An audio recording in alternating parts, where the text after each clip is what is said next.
আসসালামু আলাইকুম। একটি অভিযোগ সমাধান করতে আসলাম। তো অভিযোগটা ছিল মূলত একটি আবাসিক ট্রান্সফরমারের ফিউজ পড়া। আসলে কাঁধে বডি বেল্ট নিয়ে যাচ্ছে, এর পিছনে একটা কারণ আছে। সেটা হচ্ছে জায়গাটা একেবারে দুর্গম এলাকা, এখানে কোনো রাস্তা নাই। তো একটা জিনিস দেখায় আপনাদের, আমি মূলত এটার উপর দিয়ে হেঁটে যাচ্ছি। নিচে তাকাইলে পানি একটু নড়তেছে, এর জন্য মনে হচ্ছে বা ব্রিজটাই নড়তেছে, কাঠের যে সাঁকোটা এটাই নড়তেছে মনে হচ্ছে। এখন অনেকে বলতে পারেন যে পায়ে জুতা নাই কেন, নিরাপত্তাটা কই।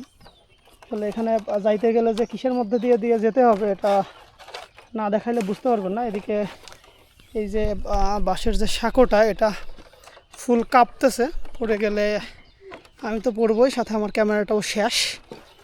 এটা আমি চাইবো না আপাতত।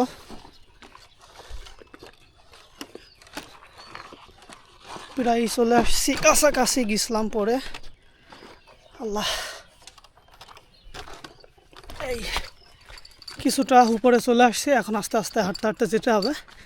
সামনে এরকম আরও কিছু চড়াই উতরাই আছে, এটা মোটামুটি নিশ্চিত। আজকে মূলত শনিবার, গত 2 দিন বেশ ভালো পরিমাণে ঝড় বৃষ্টি হয়েছে। ইউনিফর্মের যা অবস্থা সেটা পরে আসার মতো আর কোনো কন্ডিশন ছিল না, যার কারণে ইউনিফর্ম পরে আসা হয় নাই।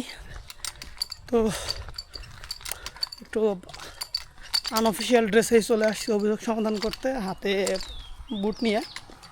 বুটটা হাতে থাকার কারণ হচ্ছে আমি কাদা পানির মধ্যে দিয়ে যে স্পটটাতে যাব সেখানে কাদা পানির মধ্যে দিয়ে যেতে হবে। আর কাদা পানির মধ্যে দিয়ে যখন আমি কাজের স্পটে যাব সে সময় বুটে কাদা লেগে গেলে আমি কাঠের পোলে ইজিলি উঠতে পারবো না, যার কারণে আমি বুটটা হাতে নিয়ে আসছি।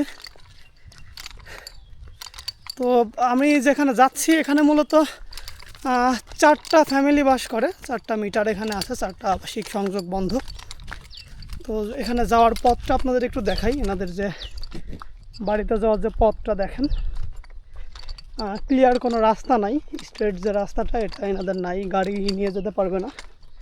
আল্লাহ না করুক কখনো কোনো বিপদ আপদ হইলে তাদের এখান থেকে আসলে কোনো গাড়ির সহায়তা পাওয়াটাও মুশকিল। এনাদের এই বাসা পর্যন্ত পৌঁছাইতে গেলে 2টা বাঁশের সাঁকো পার হইতে হয়। এখানে আবার একটা সুন্দর নৌকা আছে। এই যে সামনে আর একটা বাঁশের সাঁকো পার হইতে হবে।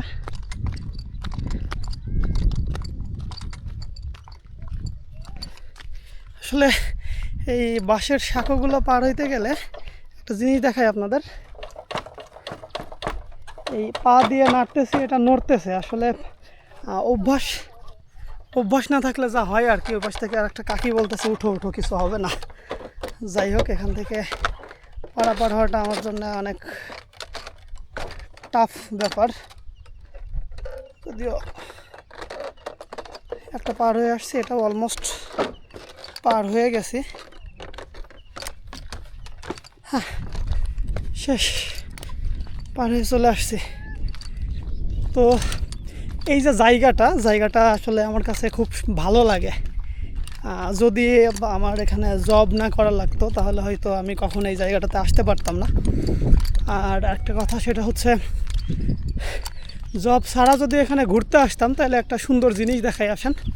আমি যে জায়গাটাতে অভিযোগ সারতে আসছি সেটা হচ্ছে ওই যে দূরে বাসা কতটা দেখা যাচ্ছে বুঝতে পারতেছি না। তো এই দেখেন, বাসার পাশে সুন্দর একটা বহমান ছোট্ট নদী, যেটা জোয়ারের সময় বেশ ভালো পরিমাণে ভরা থাকে।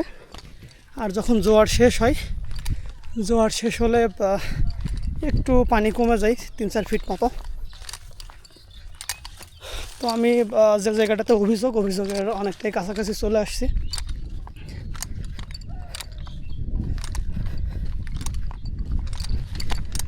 যে জায়গাটাতে অভিযোগ সমাধান করতে আসছি এই জায়গাটা আমার অফিস থেকে প্রায় মিনিমাম 20 কিলো হবে।